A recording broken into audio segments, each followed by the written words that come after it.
girl was laughing in your face. I fear I'll make her a budding case. There's a chance you'll listen. I will try to say that you are laughable and why. I've never known something so capricious as to letting this man just do as he wishes in your home, to your family. You brought him here, relieved him of his poverty, and in return... Now you listen to me. You're just my brother-in-law, Cleon. Quiet. You don't know this man. Don't deny it. I don't know him, yes. That may be so. But men like him are not so rare, you know. If only you could know him like I do, you would be his true disciple too. The universe, your ecstasy would spam. This is a man who, well, such a man. Behold him. Let him teach you profound peace. When we first met, I felt my trouble ease.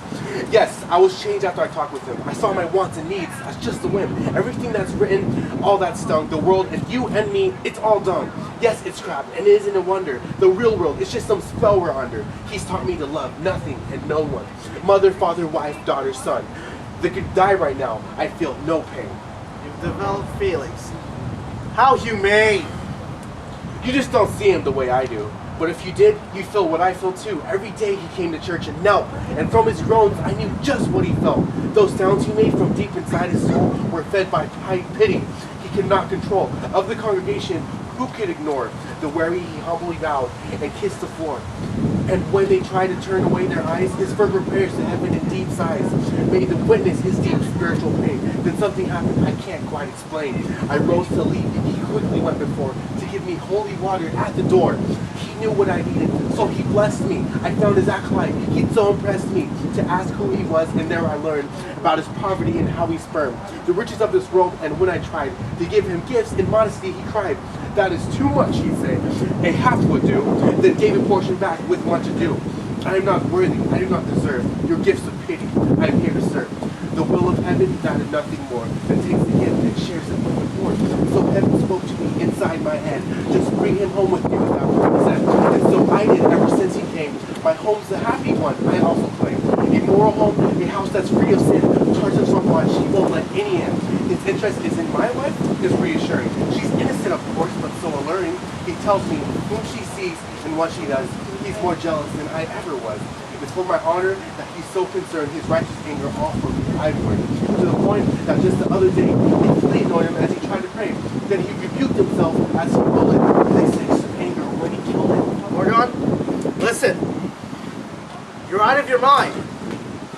Or you're mocking me. Or both combined. How can you speak such nonsense without blinking? I spell an atheist. Is that free thinking? Such nonsense is the bane of your existence. 10 times over I try to save your soul from your corrupted mind. That's still my goal. You have been corrupted by your friends. You know of whom I speak. Your thought depends on the people who are blind and want to spread it. Like some horrible, oh yes, I dread it. I'm no atheist. I see things clearly. And what I see is loud lip service merely to make exhibitions seem devout. Forgive me, but a prayer is not a shout. Yet, those you don't adore, these charlatans, are seen as faithless heathens by your friends. And as you think I'd never find reason and the sacred intertwined. You think I'm afraid of retribution? Heaven sees my heart and their pollution. So we should be slaves to their sanctimony? Monkey see, monkey do, monkey phony. True believers we should emulate are not the ones who groan and lay prostrate. Yet you see no problem in the motion of hypocrisy as true devotion. You extend you're the one.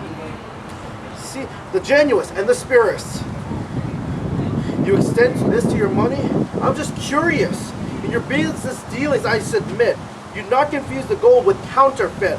Men are strangely made. I have to say, they're burdened with reason, till one day they free themselves with such force that they spoil the most noblest things for which they toll. Just because they go to extremes, it's a flaw. Just a word in passing, brother-in-law. Oh, you were the wisest man alive, so you know everything there is to know. You are the one enlightened man, the sage. You are the cattle elder of our age. Next to you, all men are dumb as cows. I'm not the wisest man, you espouse, nor do I know. What is all there to know? I do know, Orgon, that quid pro quo does not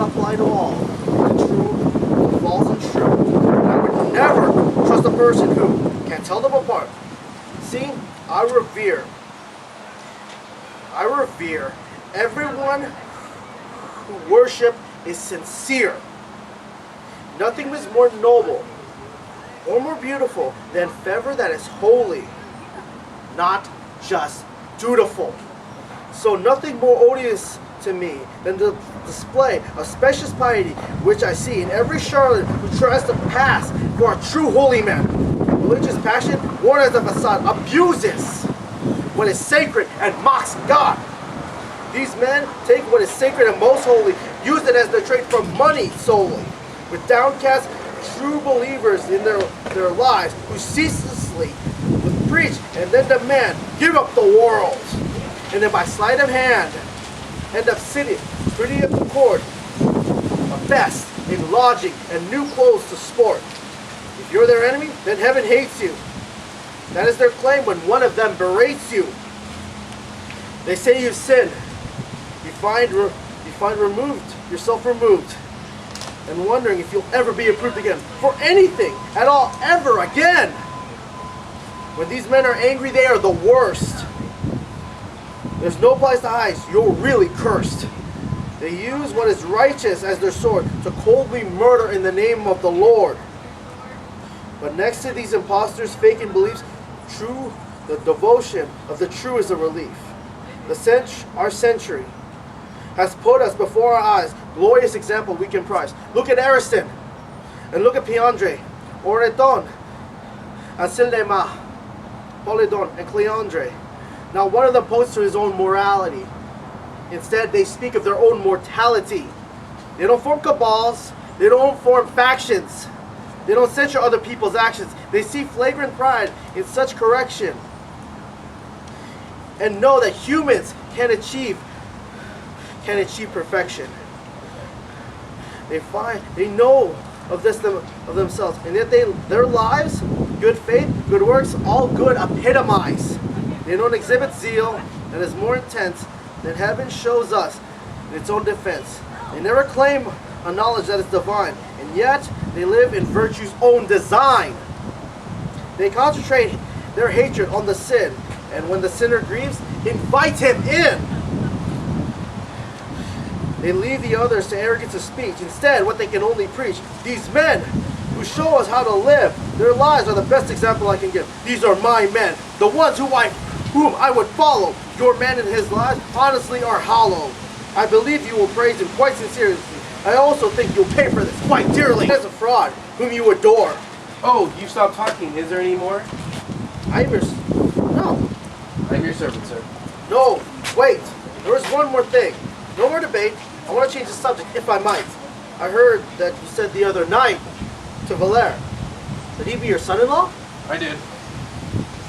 And set the date? Yes. Did you withdraw? I did. You're putting off the wedding? Why? I don't know. There's more. Perhaps. Again, I will try. You would break your word. I couldn't say. Then Orgon, why change the day? Who knows? Well, we need to know, don't we now? There's a reason why you would break your vow. That depends. On what? Orgon, what is it? Valère is the reason for my visit. Who knows? Who knows? So there's a mystery there. Heaven knows. It does. And now, Valère, may he know too. Can't say. But dear Orgon, we have no information to go on. We need to know. What heaven wants, I'll do. Is that your final answer? Then I'm through. But you're pledged to Valère. You will stand by it? Goodbye. More patience, yes, I should try it. I let him get to me. I now confess, but I fear the worst for Valère's happiness.